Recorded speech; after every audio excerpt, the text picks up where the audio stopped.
impossible to extract the ugly politics from it. The latest flashpoint in the Middle East has succeeded in making all parties furious and defensive. In our third story, the Israeli raid, with Israel threatening action against another pending sea shipment to Gaza, and President Obama's critics trying to use the U.S. reaction against him. Edward Peck, the former U.S. diplomat who was aboard one of those 6 ships, will join me in a moment. Today, Israeli Prime Minister Benjamin Netanyahu once again defended Saturday's raid, which carried humanitarian aid, the ships did, as well as pro-Palestinian activists, to Gaza. The Prime Minister saying, quote, "It is our duty and our responsibility, according to international law and common sense, to prevent by air, sea, and land the smuggling of weapons into Gaza."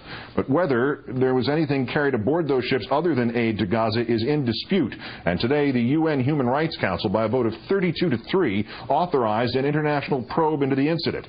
Saturday's raid killed 9 activists, hundreds more taken into Israeli custody, though today Israel deported at least a large number of those activists without pursuing prosecution. The Israeli government maintains that its troops acted in self-defense after being attacked by passengers with knives and clubs, but witnesses from the ships claim otherwise, like Shane Dillon, an Irish citizen aboard one of them, who said that Israeli forces launched an assault, quoting, "They attacked us in international waters." Another passenger saying, quote, "We were not armed, we did not go there to fight." Today, Israel began transferring the cargo it unloaded from the ships to Gaza, and its government maintains that humanitarian aid reaches Gaza on a regular basis by land. Meantime, the deliberately measured reaction from the Obama administration might be pleasing nobody, but it is probably a stretch to say that the incident itself was in any way the president's fault.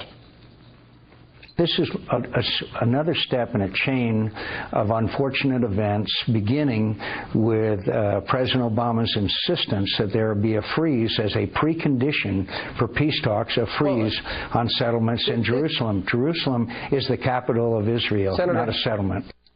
You want to stretch? That's the man to go to. Meanwhile, from Congresswoman Michelle Bachmann, we have to ask if the Obama administration remains committed to the state of Israel and the right of Israel to exist and defend herself. Signals of weakness in coming to Israel's defense will only lead to further aggression.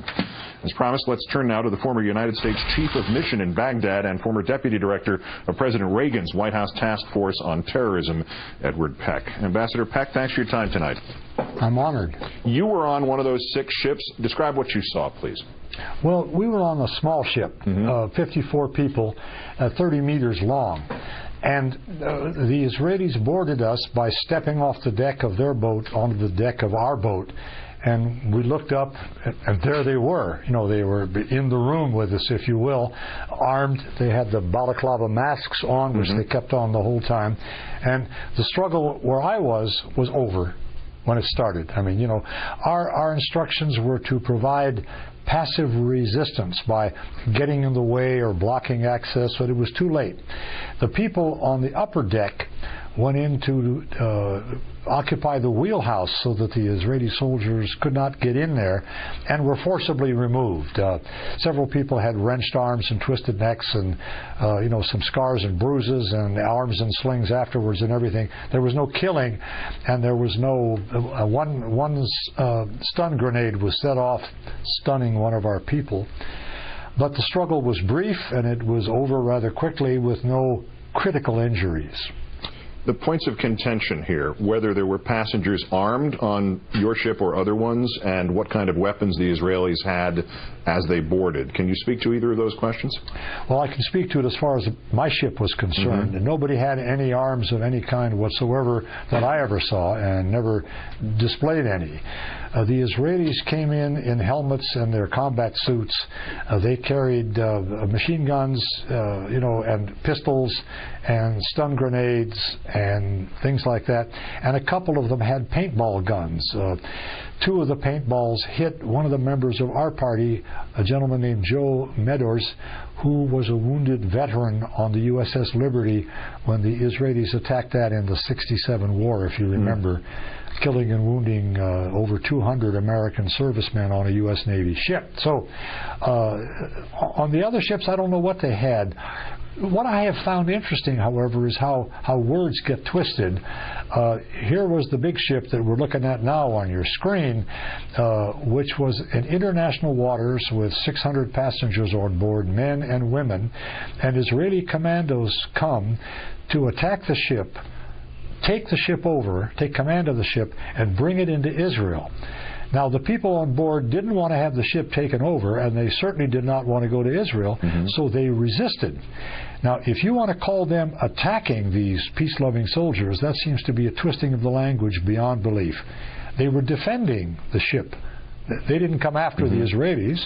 The Israelis came after them. So it's upside down. It's backwards, if you will, because they were in a defense mode, not an attacking mode. To some degree, has the political equation here also been a question of words being turned on their head? Because it seems as if there are only two positions being offered now. Either you support the Israeli government in all things uniformly, they can do whatever they want, they could do whatever they wanted to in this situation, or somehow you don't support the state of Israel's existence. It's that this has been drawn that dramatically. What's your reaction to that reality of American politics? Well, if you want to look at reality, and you're asking me for my view, I'll say this again because I've said it before. No one in his or her right mind, and I recognize that not everybody qualifies, wants a bad thing to happen to one Israeli or one Palestinian or one American. But the sad truth of the matter is that bad things have happened, are happening, and will happen to all three groups because of what is going on in Palestine and Gaza and what isn't going on in Palestine and Gaza.